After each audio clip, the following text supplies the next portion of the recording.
BBOR Black Box Online Radio, coming to you from West Virginia. And hello, everybody. Today is Monday, another Zodiac Monday. Welcome to the show. How's everybody doing? I hope everyone had a good St. Patrick's Day weekend. In this episode, I will be talking to you about a brand new Zodiac killer suspect, looking at your questions and comments from last week's episode, and exploring a new crime that I've never talked about before from the early 1960s that might be connected to the Zodiac killer. The Zodiac was a serial killer that operated in California in 1968 and 69, and whatever happened before or after that is still part of the mystery. One quick announcement before we truly begin, and that is that this Wednesday there will be a new episode of Ripper Wednesday.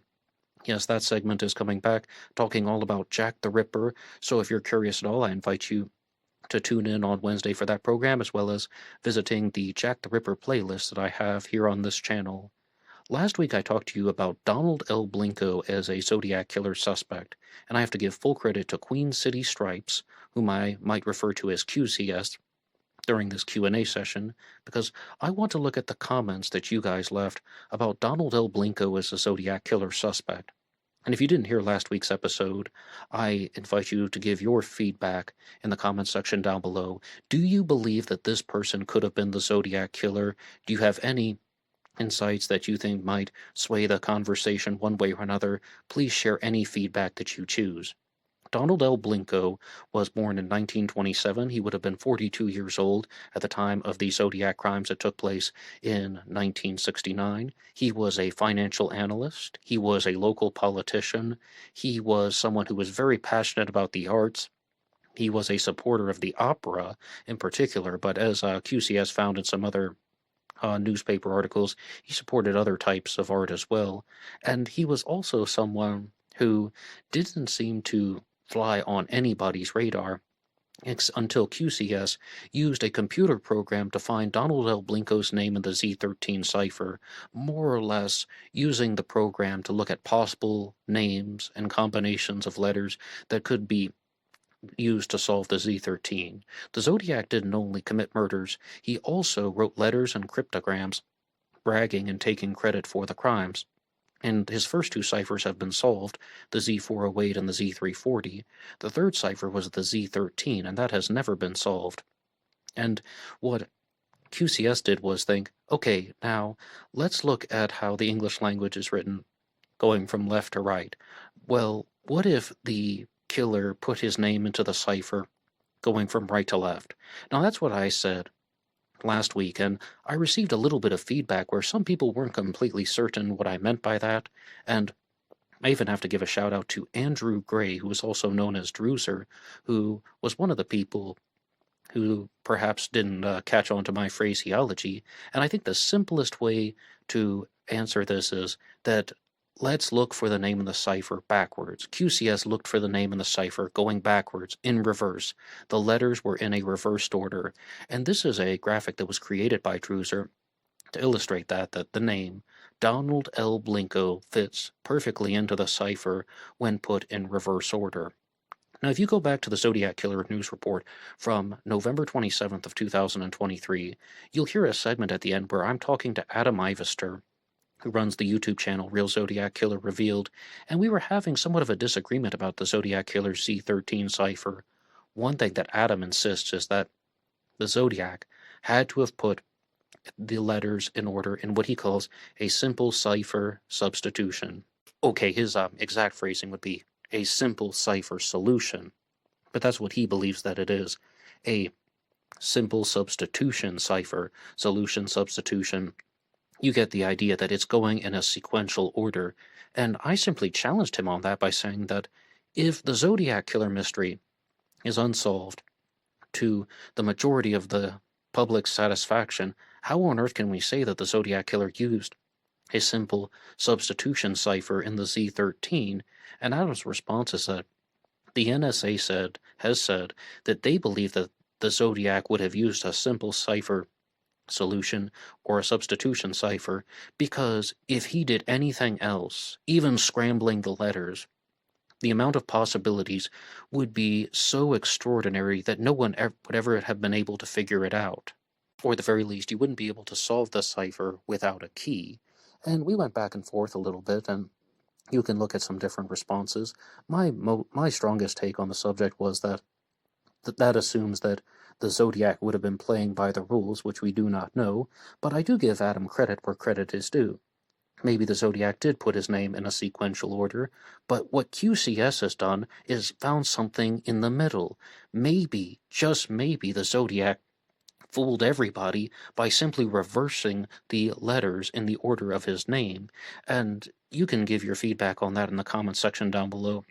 He's not putting his legal name from left to right or in the normal order. He just reversed the order and put it backwards. Now, there's a researcher out there named Faisal Zarawi who claimed that he solved the Z13 cipher by revealing the name Kayr, K-A-Y-R, which he believed was the name Lawrence K. It was just either a mistake or an intentional misspelling, and he used the same method that was found in the Z340. More or less, that's Faisal Zarawi's claim to fame, that the way that you solve the Zodiac ciphers, the Z13 and the Z32, is by looking at the method that was used to solve the Z340 cipher, which hadn't been broken at the time. And I'd have to call BS on that. I have to say no, absolutely not. How do I know that?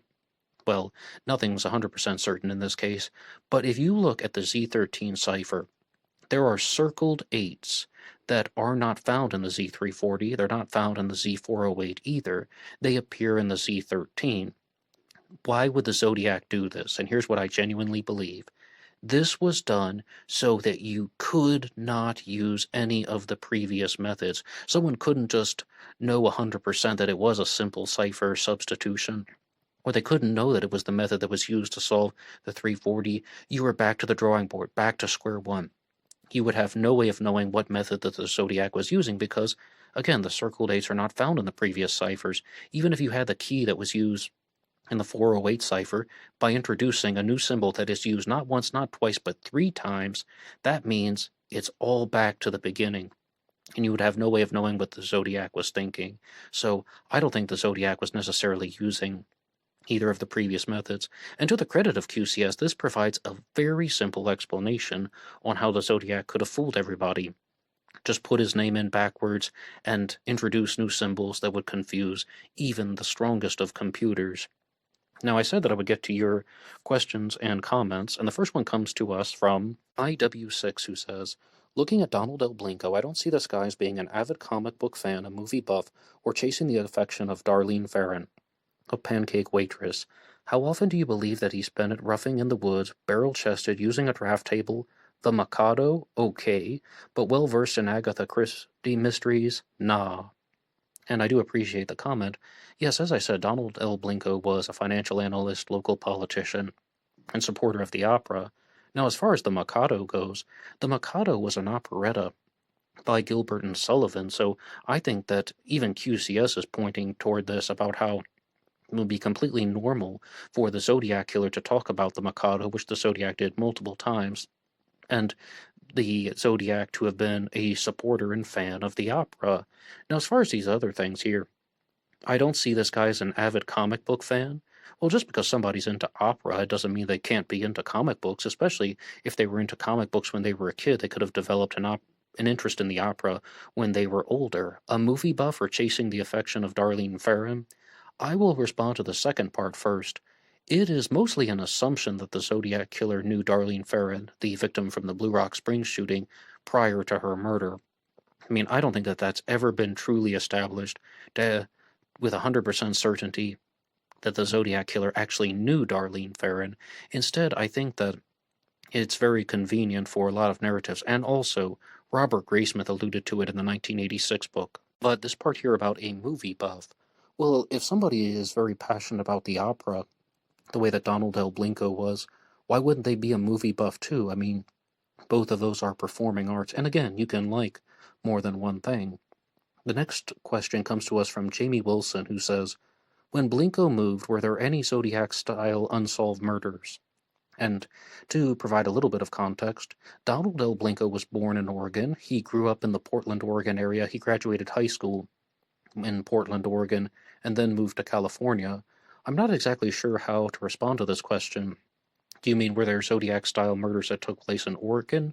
Or do you mean that there were crimes that took place in California after he moved there. Of course, the Zodiac crimes would have taken place after he moved to the Bay Area, but I'm not sure exactly how you mean that, except for the fact that Donald L. Blinko lived in Sausalito, California, which is across the bay from downtown San Francisco, and Andrew Gray shared this with me as well, but he actually obtained it from somebody else. After listening to last week's Zodiac Killer News Report, somebody made this Google Maps chart showing how it would have been rather easy for somebody to leave Presidio Heights, where Paul Stine was murdered. The final Zodiac killer victim was shot and killed in Presidio Heights on October 11th of 1969, and the Zodiac could have left the scene of the Stine murder and driven across the bridge to Sausalito, and it would have only taken perhaps 24 minutes, maybe 24 to 30 minutes if you account for obstacles of some sort. And this is something that I was discussing with QCS, saying, what do you think about this? And QCS provided the response of that it's always been thought by Queen City Stripes, that is, that the Zodiac chose the Presidio Heights location to commit the Stine murder so that he could quickly get into a vehicle and cross the Golden Gate Bridge and go to the town of Sausalito, California. And that was just it. It was convenient for an exit strategy. So again, that's another point, I think, in favor of Donald L. Blinko being the Zodiac, but what do you think? Next question and comment comes to us from Melissa Rose Tappa, who is the webmaster of ZodiacKillerBomb.com, and Melissa says, "Hi Ned, great analysis and fair assessment. However, I still find that there's not a strong connection to the personal clues that the Zodiac left in his writings. I find it unlikely that a financial analyst or a businessman committed these crimes. He left zero evidence that he was a businessman." And overall, I do have to agree with one point from Melissa.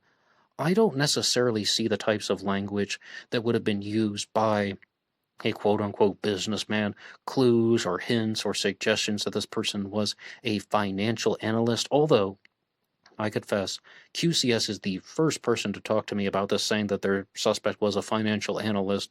Off the top of my head, Donald L. Blinko is the only suspect that I can think of that was a financial analyst. If somebody knows one, you can put your idea in the comment section down below.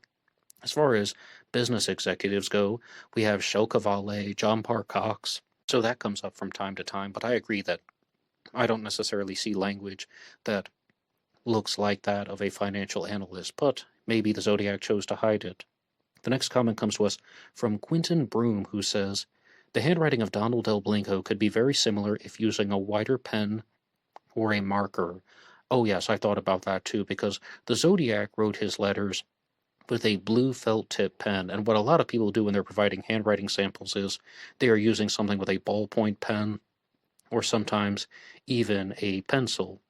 And then the next comment is a question actually from They Can't All Be Zodiac, who says that Michael Cole suggested that the Mikado in question, which inspired the Zodiac, was in fact a Groucho Marx record. Does that suggest that the killer was not a big opera fan, or simply a Marx fan? And this is again talking about the Zodiac's fascination with the operetta The Mikado from Gilbert and Sullivan. And I will turn it right back and use that same response from the first comment. Why not both? Could the killer not be a fan of both, of opera and Groucho Marx? I mean, I'm sure that there are a lot of people who listen to this program who would be fans of things like classical music and comic books, who would be fans of comedic actors like Groucho Marx and things like opera. You can follow different genres, and I really don't think that there's anything too divisive about that.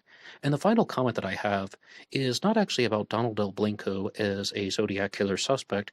It's in relation to a comment that somebody made about him, and I don't even need to read this person's name off, but they said that I was using a clickbait thumbnail last week because I put Bruce Ivans in the thumbnail, and Bruce Ivans is a suspect in the anthrax killer mystery, and it actually says, "Nice thumbnail, Bruce Ivans was not the Zodiac, anything to get someone to view your video. Bruce Ivans was also not the one responsible for the anthrax attacks either."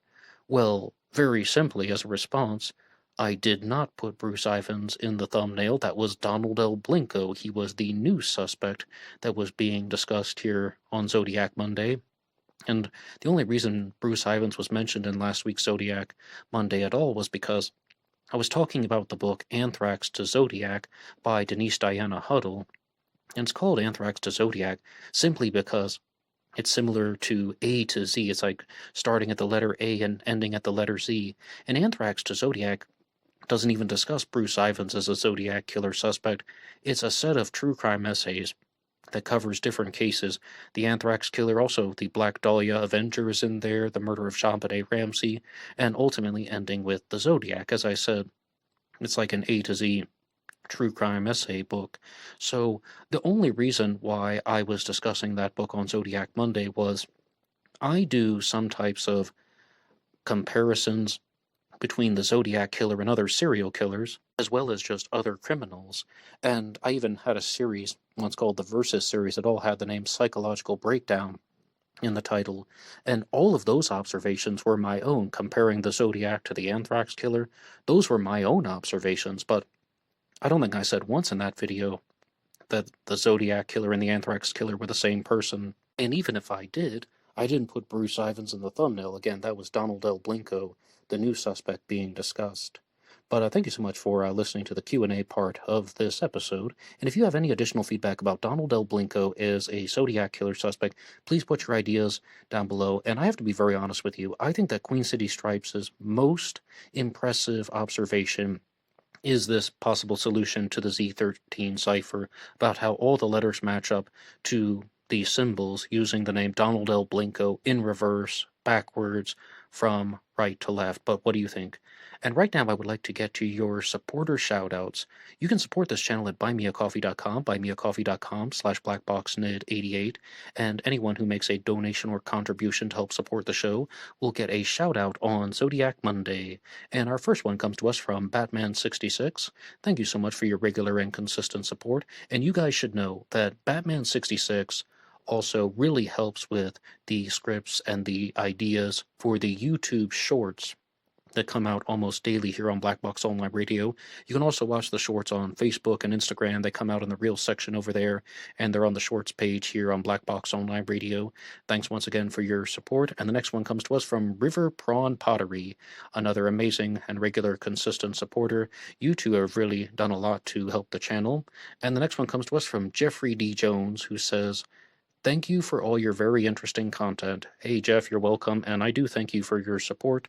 It means a lot. And lastly, we have one from Queen City Stripes. Queen City Stripes just simply wanted to say thank you for discussing the new Zodiac killer observations here on this channel. And I also have to give a shout out to Dennis G, who provided the thumbnail for this episode. This was sent to the email address blackboxonlineradio@aol.com, and the thumbnail is actually taken from one of the inflatable Zodiac boats that were developed in the 1930s and then widely used throughout the Navy. Even the Zodiac killer suspect Gary Francis Post was exposed to the Zodiac boats in Greenland when he was stationed there as a radar technician, and other Zodiac suspects in the Navy have been exposed to them as well. And it is also just a very good image showing the boldness of the word Zodiac. So thank you to Dennis G once again. And that will bring us to the next segment here on Black Box Online Radio. I have to give a shout out to Jibber Jabber, who sent this into the email address blackboxonlineradio@aol.com. And this is talking about the 1963 murder of Samuel Bergman, a crime that I've never discussed before here on Black Box Online Radio, and I just learned about it because of the information that was shared to me by Jibber Jabber. It says, "Hi Ned, another possible Zodiac crime. San Francisco, 1963. Samuel Bergman, a cab driver, picks up a fare in the financial district of the city. He is driven to what is said in one of the articles to be an exclusive area called Park Merced. Looks like he is shot behind the right ear. Then the killer escapes. Nothing is stolen, so robbery maybe is not the motive. On Financial District, there's our financial analyst. Has the Zodiac committed this crime? Has a Zodiac vibe to it, apart from the age of the assailant, which is described in some articles as young, and I'll talk about that in a second, but if it was a misidentification of age, then this is pretty much like reading the Paul Stein case 6 years later, and I think it means that the murder of Paul Stein on October 11th of 1969 is very similar to the murder of Samuel Bergman 6 years later, 6 years earlier. One thing I have noticed is that there is a golf course at Park Merced, and there was also a golf course directly opposite of Cherry Street at Presidio Heights. The Presidio Heights golf course was only open to military personnel and veterans in 1969, and as we know, the Blue Rock Springs Vallejo attack was in the golf course car park. I have often wondered, did Zodiac pick the crime scenes near the golf courses? And as I understand it about the Blue Rock Springs shooting that saw the death of Darlene Ferrin, that the Blue Rock Springs golf course was actually rather close to Blue Rock Springs Park, but there is a bit of a difference in the location, because this plays into Gareth Penn's radiant theory, and you guys remember that Gareth Penn said put the radiant on top of Mount Diablo, and you would see the lines going from one arm of the radian, the angle of 57.29 degrees would go to Presidio Heights where Paul Stein was murdered, and the other arm of the radian, the other part of this angle, would go to Blue Rock Springs where Darlene Ferrin was murdered. But the golf course was actually closer to Gareth Penn's estimates than the Blue Rock Springs Park, where Darlene Ferrin was actually murdered, would have been closer to 60 degrees as opposed to 57.29 degrees. But there, I'm just rounding off the radian. But you get the idea. These are all in the general vicinity of golf courses, or these three crimes: the murder of Samuel Bergman, the murder of Darlene Ferrin, and the murder of Paul Stein. Now I would like to look at one of the original news articles about the murder of Samuel Bergman from the San Francisco Associated Press. San Francisco cabbie's death is laid to passenger. The police believe the killer of Samuel Bergman, age 56, was a cab driver who was shot in his cab Saturday, and the shooter was probably a passenger. The belief was prompted by powder burns found on the victim's neck. Earlier, the police had theorized that Bergman was killed by a stray target bullet which entered the cab, and there isn't a whole lot of explanation provided for that, but I just want to ignore that part there and just focus on the passenger being the suspect, because I think that's the most likely answer. Other facts leading to the new analysis were: number one, Samuel Bergman's meter was still running and no passenger remained to explain what had happened. Number two, his last known customer had been delivered an hour earlier in the financial district of San Francisco. $6.25 was on the meter when he was killed, and that is about the cost of a ride from the financial district to Park Merced, where Bergman was shot. Number three, a woman who said that she heard the shot was also telling the police that she saw a tall man running from the taxi. It actually says a tall, young man running from the taxi, excuse me, because that's important. Inspector said that despite his fatal wound, Bergman was able to stop his cab, turn off the lights, and set the brake and get outside.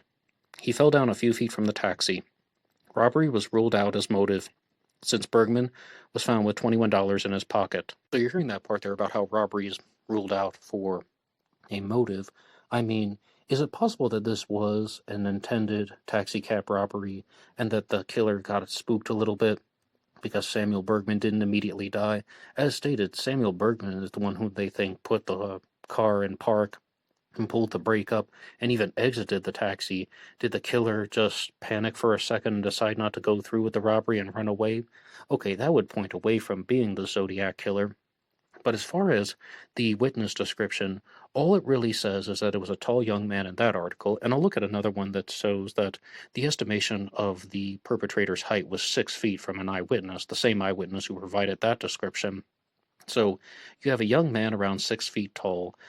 What do you make of that? The Zodiac killer was estimated to have been 6 feet tall by Cecilia Shepard at the Lake Berryessa stabbing on September 27th of 1969.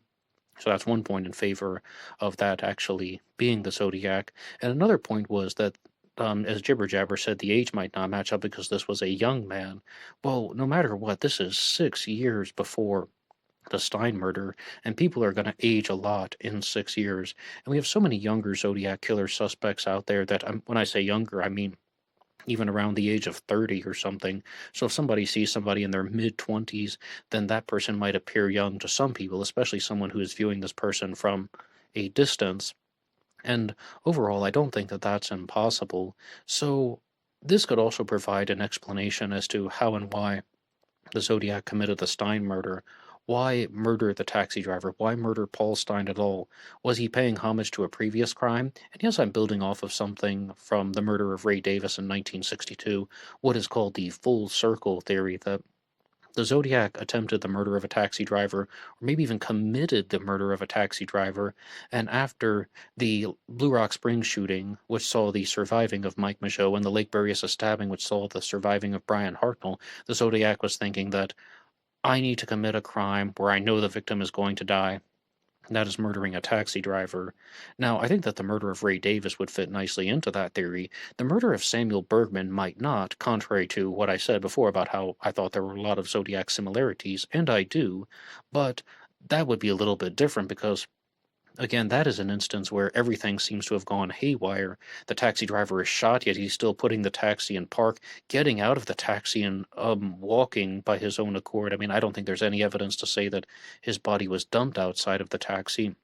And someone was even seen walking away from the scene of the crime, and that witness doesn't appear to have reported the assailant moving Samuel Bergman's body. So, by all accounts, it seems like he exited the taxi himself and he didn't pass away immediately. I should also point out that David Faraday, the victim of the Zodiac at Lake Herman Road, was shot, behind the right ear, more or less. He was shot in the head. Let's just say that. He was shot in the head, and he didn't die immediately, but he did pass away from his injuries ultimately. And I would like to look at another article that has been written, and this one is from the Stockton News. It says, Park-Merced murder probe. Cabbie Samuel Bergman may have been forced to drive to his death near Park-Merced Saturday night by a gunman bent on robbery, police theorized yesterday. An autopsy revealed telltale powder burns on the victim, indicating the small caliber slug which severed an artery was fired from a little more than a foot away. Until the coroner surgeon made his report, however, police speculated that 56-year-old cab driver may have been fatally shot by a stray bullet from a target shooter. And I want to mostly move on from that because I think that's a distraction. These other facts tended to support the theory that the passenger was an assailant, and these are some things about the murderer of Samuel Bergman. The rear door of the cab was open when Bergman was found, indicating that someone had been riding in the rear seat. The meter was still running, registering about $6.25 when the police arrived at the scene at Chumacero Drive near Brotherhood Way. This would be the approximate amount of a trip from downtown, or as we know, the financial district, where Bergman was known to have dropped a fare off about an hour earlier. A witness who lives in a nearby Park-Merced tower told the officers that she saw and heard the shot and saw a youth running away from the car. And again, in 6 years, I mean, a lot of people are going to age dramatically in 6 years. I mean, this is 1963. According to the witness whom the police requested and not be identified, Bergman's cab was seen rolling down Thomas More Drive seconds after the shot. It passed through a stop sign onto Brotherhood Way and into Chumacero before coming to a stop shortly after 7 p.m. Although mortally wounded, Bergman was able to set the brake, turn off the ignition, and step from the car before collapsing. And again, I think they understand that very well. The autopsy surgeon said that the bullet struck Bergman beneath the left ear. It coursed through his neck, out his right cheek, and shattered against the passenger side of the cab. Inspectors said that Bergman may have been forced to drive up to an isolated spot on Thomas More Drive where the gunman alighted, and the victim may have tried to seize the opportunity to drive off only to be hit by the single shot. Bergman still had $21 in his pocket. Bergman had been a cab driver since 1961, and his wife Ada was 52 years old, and she lived at 800 48th Avenue. And Samuel Bergman was also a World War II veteran. That's something that was shared in the article from the Santa Cruz News. And when I'm reading this, I still have some suspicions that this might have been a failed taxi cab robbery. I said it's very similar to the murder of Paul Stein, and I stand by all of those observations. However, let's look at just how similar it could be. That this was someone who pulled out a gun, tried to tell the taxi driver what to do, and they even pointed out in that article, maybe he tried to drive to a more populated area where he thought that the passenger wouldn't shoot him as some type of defense mechanism, or maybe he was shot and then he just was still able to drive for a little bit because he had awareness of his faculties. He had enough awareness to put the car in park, turn off the ignition, and exit the vehicle. So this could have all just been a taxi cab robbery that went completely haywire. And I do think that there's evidence that goes in either way. One of the pieces of evidence could be that the killer didn't take the money because he wanted to commit a murder for the sake of committing the murder. Think of a younger, inexperienced Zodiac who wanted to test the waters to see if he could commit a crime and get away with it. Or this could be simply someone who murdered a taxi driver for money but got scared and decided to run off. What do you think about the murder of Samuel Bergman? Do you think it was Zodiac related? And moving on to the next story here on Zodiac Monday, I have to give a shout out to James, who sent this in to the Facebook page. My personal Facebook is in the description box. That's Ned DeHaan on Facebook. And I've been using the Facebook page for Black Box Online Radio a lot more. And James sent me the most recent video from the Nancy Drew channel. That's a true crime channel that talks a lot about the Zodiac Killer and a lot about the murder of JonBenet Ramsey. I'd say that those are the top two cases that the Nancy Drew guy follows. And sometimes the videos are a little bit far out over there. For example, in one of them, he was saying that, okay, there's this person in Riverside who's found in this yearbook who has this name that looks similar to something that's written on a piece of paper. Maybe the killer was this guy's dad, like kind of jumping A to B to C all the way to letter W or something like that, all over the map. But the video that I watched most recently was actually pretty good. It was talking about the material that was sent by the Zodiac Killer on November 9th of 1969, a diagram actually where the Zodiac drew out the symbol, the circle with the cross going through it, and X's have been marked along the side of the circle. This is partnered with something that the Zodiac would mail in called the Phillips 66 map, where it says set to magnetic north. And all of these things are going to be clues about either the killer's identity or the location of a bomb. And I mean, more or less, the thesis statement of that video is that these X's are geographic points that can be found by putting radians on top of Mount Diablo, angles of 57.29 degrees, and then you can even have radians. Like if you set the compass to magnetic north, firstly, you're going to adjust for about 15 to 17 degrees, and then one line of the radian is going to go to Lake Berryessa, where Cecilia Shepard was stabbed and murdered, and Brian Hartnell was stabbed and survived. And another one is going to go to Presidio Heights. And ultimately, there's going to be one line from one of these angles that is going to go to a different location, and it's one that the Zodiac didn't commit a murder in. This could be the location of a bomb or a place where the Zodiac was planning to detonate a bomb. And the Nancy Drew guys proposed that it was the San Francisco International Airport. And I thought it was a rather well-made video and a rather thoughtful video, and I began to read up a little bit more about this, and I would have been more impressed if a lot of this stuff had not been already shared on ZodiacCyphers.com and articles that have been discussed by Richard Grinnell, looking about how the Zodiac might have been trying to clue people in with the X's on the circle, and that is talking about radians and inches along the radians. And to Nancy Drew's credit, he did give credit. He did cite Richard Grinnell as a source for some of the observations. But I mean, it's definitely some food for thought. But I think the heart and soul of the issue is, I don't believe that the Zodiac Killer ever tried to detonate a bomb, but I do think it's some reasonable food for thought about how the Zodiac was planning to make this threat. That's going to tie into another aspect of the Zodiac Killer mystery. As I said, from time to time, I look at other questions as opposed to just what was the killer's name?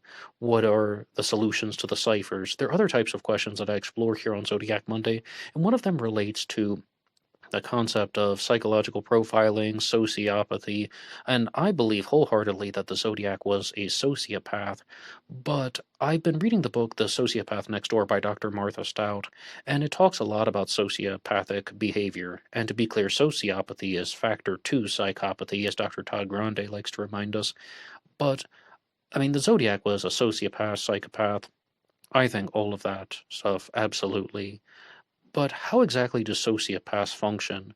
Because the Zodiac is trying to create this image of terror for the general public. He is trying to terrorize the Bay Area. It's not even so much about committing the murders as it is demonstrating that he is able to commit murders and demonstrating that he can be a threat if he chooses. There is a question that is posed in the book The Sociopath Next Door, and that is, Are sociopaths aware that they are sociopaths? And the stuff that Dr. Martha Stout was talking about was a lot of them might think no, just that they are superior to other people, but not necessarily viewing themselves in a sociopathic context. As a case in point, look at the Zodiac killer. Is this somebody who would have actually thought that he was a sociopath, or does he just think that he is superior to other people, that he has some type of superior intellect, superior stealthiness, that he can commit murders and not get away with it? And superiority and sociopathy aren't necessarily the same thing, but I always go back to an interview that I heard on SBSK with a clinical sociopath where he said some things to the contrary. He said very clearly that he is aware of his sociopathy and he understands that he is different than other people. And there are a couple of major factors. For example, he said that it started when he was in the fourth grade, and he would notice that when people would celebrate, they would often jump up and down and throw their hands in the air. And he noticed that the celebration and the acts of celebration have no relation to the actual outcome. Like if your team wins a championship, then jumping up and down and celebrating doesn't have any effect on the victory. That is completely unrelated. And he noticed that he didn't have those experiences. And then he also said that as soon as he meets somebody, he tries to manipulate them. And I think that that's just done to fuel one's own excitement. It's all about dopamine and endorphins in the brain. I even had a coworker once who said that as soon as she meets people, she fucks with them. And I was like, excuse me, what did you just say? Yeah, like I mess with them. I like learn things about people and then I start playing mental chess. And I was like, well, that's kind of weird, and I was surprised by that. I have no idea if she was a clinical sociopath or not, but that is a sociopathic tendency. And I absolutely think that the Zodiac was in the latter, not just this whole, oh, I'm smarter than them, oh, I am superior to them. I think the Zodiac was much like the two people that I just mentioned. I'm learning things about people, and I'm using them to my advantage. I'm learning about how things in society function, and I'm going to commit crimes and get away with it. Fueling his own excitement? Yes, absolutely. But I don't necessarily think that it was done in an ignorant way. I think the Zodiac would have been very well aware that he was different than other people, that he could see other people having these emotions and these things like experiencing joy when their team wins a championship and then not caring at all, just going back to his own destructive planning in his mind to commit these murders and create the letters and the ciphers and the phone calls and all the taunting messages. To illustrate the point of how sociopaths feel excitement from their actions, or how the manipulations can fuel the excitement of a sociopath, Dr. Martha Stout also tells the story of somebody whom she calls Stamp Man. He is a guy who was a clinical sociopath who would break into post offices and he would steal stamps and he wouldn't do anything with them. I remember a story when I was a kid on the news about how somebody stole a bunch of stamps from a post office and slowly tried to exchange them for money some way, somehow. This guy wasn't like that at all. He would just choose the post office because the stamps didn't necessarily have a lot of value as currency in the minds of a lot of people.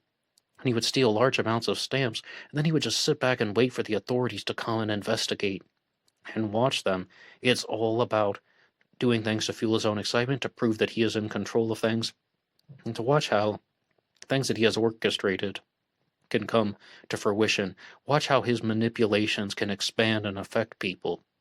This is the stuff that I think the Zodiac Killer would have been completely in line with, like to the nth degree, absolutely, positively.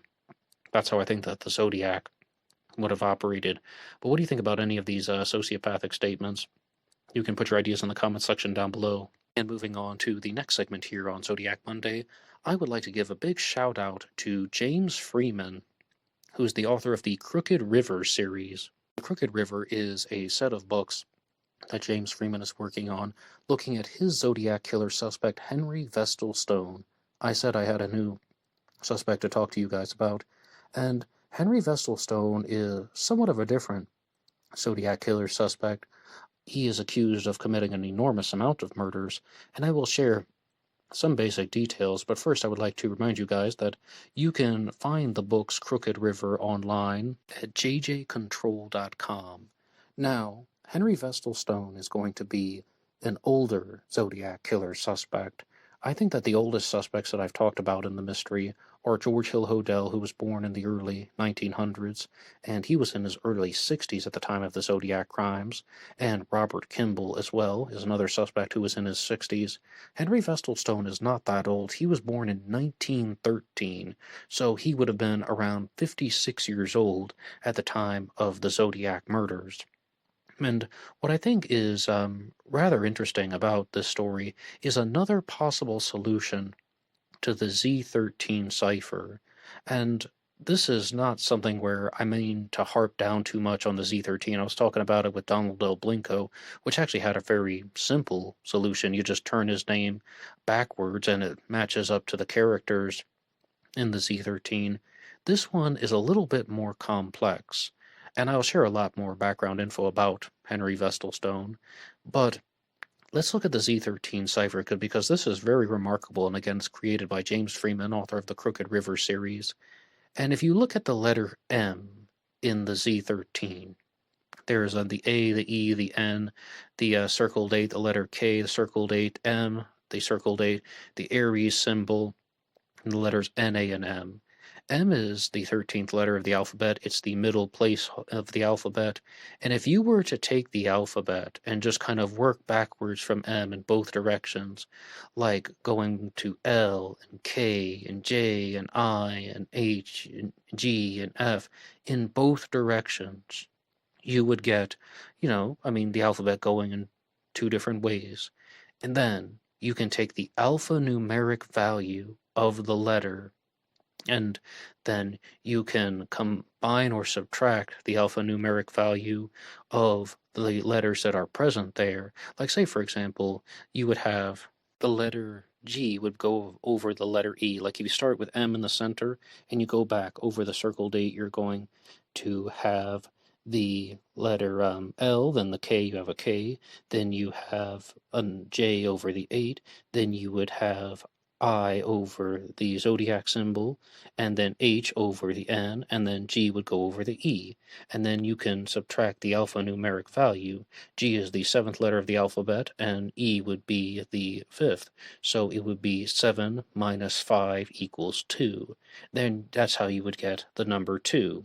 And they're going to be 4 letters in the Z13 that are used as filler or they need to be removed, and they are the M's and the A's. This spells out the word mama, but those are the filler letters, and you take those out, and then once you go through the full metric, it will reveal the social security number of Henry Vestalstone, the suspect proposed by James Freeman. And I do appreciate the simplicity of the cipher proposed by QCS. But when I was sitting back one day, just trying to think about how and why the Zodiac would have created the Z13 cipher, I imagine that the Zodiac would have put his identity in it in a way that James Freeman is talking about. Now, the Zodiac might have had a higher IQ than I did and was thinking, all right, I'll just add in an extra character, like the circled 8s, maybe even that little Aries symbol, and I'm just going to put my name in backwards and nobody will ever figure it out until Queen City Stripes used the computer. Or he could have done something extremely complicated where only he would have known the solution. Again, I hope that's clear. M is the 13th letter of the alphabet. Then you kind of work backwards in both directions, and you will get certain numbers that you can put into place. By taking out the M's and the A's, you will get the social security number of Henry Vestalstone. There are 9 numbers in a social security number, 13 symbols in the Z13 cipher. 13 minus 9 is 4. And you can read more about this in Crooked River by James Freeman. But I do want to share some of his additional observations because it goes so far beyond just the Z13 cipher. James Freeman had the opportunity to meet Henry Vestalstone multiple times. He went by the name Vestal. He was part Native American.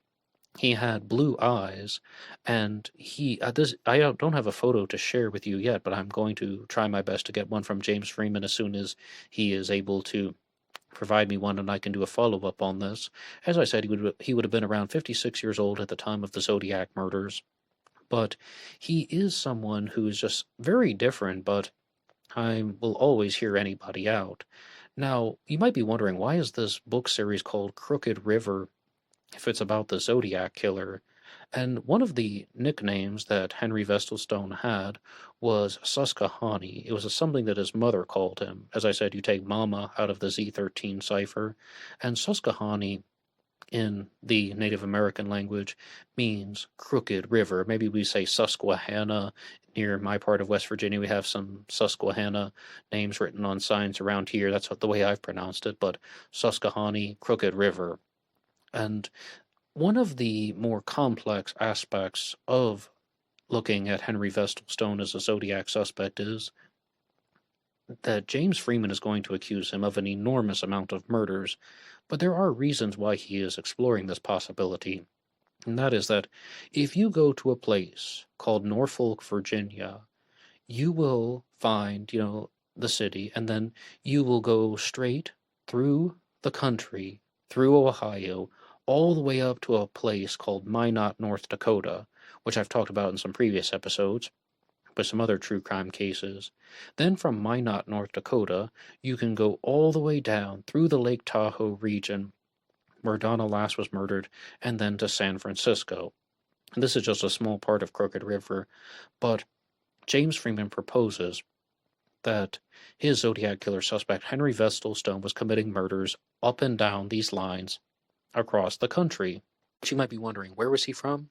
Well, he was from the eastern part of the United States, but his brother lived in California, and his brother moved to California in 1946 after World War II and stayed there. So there were definitely visits that Henry Vestalstone made to California, and this is a very complex set of homicides, and I think that the states that are mostly incorporated into this theory are New York, Ohio, and California. We can even include Nevada because of the disappearance of Donna Lass. She was abducted from the Sahara Tahoe Hotel in State Line, Nevada, but her remains were found in Placer County, California. And these are just some of the states that are discussed in the book Crooked River by James Freeman. And I'm going to do a more expansive follow-up on Crooked River, but with this one, I just want people to keep an open mind and look at some of these possibilities. And one of the questions that I had for James Freeman when I spoke to him was, do you believe that your Zodiac killer suspect, Henry Vestalstone, committed the 1966 murder of Sherry Jo Bates? And he said no. His suspect was in Ohio at the time, and again, on that line from Norfolk, Virginia to Minot, North Dakota, a girl was murdered in Ohio on October 29th of 1966, and he actually believes that the Zodiac killer, his Zodiac suspect, Henry Vestalstone, did not kill Sherry Jo Bates, but he was in Ohio committing a different murder the day before. And I think that perhaps the overall thesis statement to James Freeman's observations are that the Zodiac killer wanted to commit murders and leave a particular type of signature. He's taking credit for the crimes without giving away his name. And for a brief period of time, he chose to create the Zodiac killer persona. And I had a very big question for him. Well, now, wait a second. Why would the Zodiac only take credit for murders in the Bay Area or perhaps the surrounding areas? As I said, it's possible that the Zodiac claimed responsibility for Donna Lass in an indirect way, but we don't know that for sure. And one of the more fascinating aspects of this is that James Freeman said that he believes that his suspect was in California, either staying with his brother, visiting his brother, or just because his brother was in California, and that he was in the Bay Area, and that he actually crossed paths with Arthur Lee Allen. Arthur Lee Allen, the prime suspect in the Zodiac killer mystery, and he was having conversations with him, and there are lots of stories about Arthur Lee Allen that he said that he wanted to commit murders and use the name Zodiac, and he even wore the Zodiac watch, but really that he wanted to commit crimes and blame it on this persona named Zodiac. And he thinks that the Zodiac had that conversation with Arthur Lee Allen and was thinking, all right, Now I have the opportunity to frame someone. This is just easy as pie. I can blame the murders on this guy, or people are going to think that the crimes were committed by this guy. Anybody who knew Arthur Lee Allen and had heard that story previously would think that it was him, and it was all done by design. He had the opportunity to blame a set of homicides on someone as a fall guy, but he couldn't blame all the crimes on the quote-unquote Zodiac persona, because then people would realize that it was not Arthur Lee Allen, and it was somebody else. As I said, I'm going to do a follow-up on Henry Vestalstone in the future, and that will be all for me now on Zodiac Monday. But the final thing that I will leave you guys with is the second story in Down the Dark Lane, 3 Thrillers from the Motel, is now available on BlackBoxOnlineRadio. I release audiobooks on the weekend, and next week I will be starting the next story in the White Horse Killer saga. It's in Down the Dark Lane. It's called the Barry Albert Tapes. The White Horse Killer saga began with Killer on a White Horse. That's my first book. And the second one was featured in Down the Dark Lane, the Barry Albert Tapes. And this year I will be releasing the third one, White Horse Strong. So please look out for that. Once again, you can hit the like button and subscribe. It really helps out Black Box Online Radio. But I received a question that came in to the email address from Axel, and it's really a statement, but I'll rephrase it as a question, and that is, are you going to use an editor for your future books? Because he said he bought Killer on a White Horse, and there were lots of typos and errors in it. And my simple response is that the third installment in the White Horse Killer saga is going to come out as a YouTube exclusive audiobook format, and the reason why I chose to release the audiobooks of both Killer on a White Horse and Down the Dark Lane for free is because there were lots of typos in them and errors, and I think that really messed up the pacing of some of the stories. And the entirety of Killer on a White Horse is on YouTube for free. You can listen to the whole audiobook, and the first story in Down the Dark Lane came out very well to, well, my satisfaction anyway. But as far as the second one, it's now complete, but I still am bothered by it a little bit. It's not as smooth as I would have liked it to have been. But at the same time, it's free to listen to. And now both books, Killer on a White Horse and Down the Dark Lane, are YouTube exclusives. They're no longer for sale in the Amazon store, because I had to be honest that there were too many errors in them. That's why I'm putting them out on YouTube for free. But to those of you who have been following the White Horse Killer saga, the third one will be available on YouTube coming out later this year. And if someone truly, truly wants to read it in text form, I can just send you a copy of it electronically for free of no charge. And really, I just want to continue the story, and I think it's going to be going on for a while. Thank you so much for listening to this episode. Anybody can write the show at blackboxonlineradio at AOL.com. You can also get me on Facebook. My personal Facebook is in the description box. And there was always BlackBoxNid88 over on Instagram. And I will see you over there. Goodbye.